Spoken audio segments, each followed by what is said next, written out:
Day of the week. In tonight's Prime Portrait, meet Patrick Buzzard, a space expert whose lectures take audiences to Mars and beyond.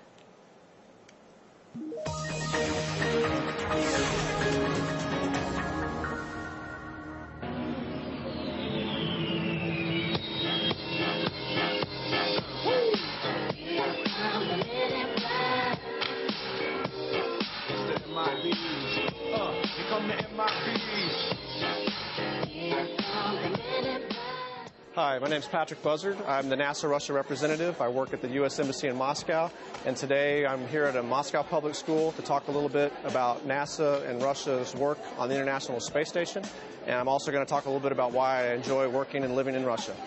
What I want to do, I want to go out and talk to the students and show my respect for the contributions of Russia's space programs and how it relates to America, and more importantly, what we do on Space Station today.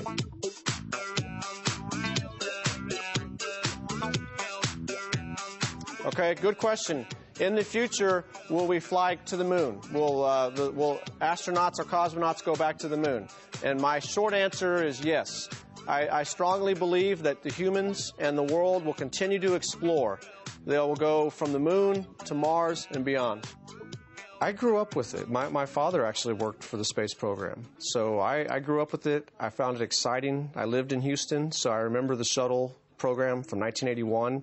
This is the NASA Moscow Liaison office at the U.S. Embassy Moscow, and I'd like to invite you inside so we could show you a little bit more of what we do on a day-to-day basis working with our Russian partners. Fly me to the moon, let me play among the stars. Let me see what spring is like on Jupiter and Mars. All right, well, here we are now in the NASA Moscow Liaison Office conference room, and this is where we have quite a few meetings. And as you'll see here, this is the main model of the International Space Station, and you can see all the 15-nation flags from the 5 different partner agencies. Here's our NASA emblem and the NASA administrator, Charlie Bolden, who is also an astronaut, and one of his shuttle missions had the first Russian cosmonaut to fly on the shuttle, Sergei Krikalev, who we still work with today. Sometimes there's competition, but it's good to remember we're a cooperation and partnership now. But it's like a family. I think sometimes you can be frustrated with your brother or your sister or your parents, but at the end of the day, you're still family and you're still working together on it.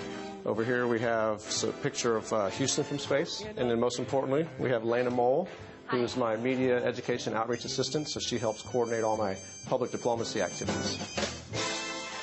If anyone that's been to Russia knows, as Milova, you have to get your matryoshkas, your stacking dolls. I found this one very interesting because it shows some of the Soviet Union and Russian leaders from Lenin to even now today at Medvedev. I know I'm making a difference, that I'm helping Russians understand Americans better, and I'm helping Americans understand Russians better. So I kind of, as a liaison role and working on policy issues, I know that what I'm doing now is going to be a better future for little ones here.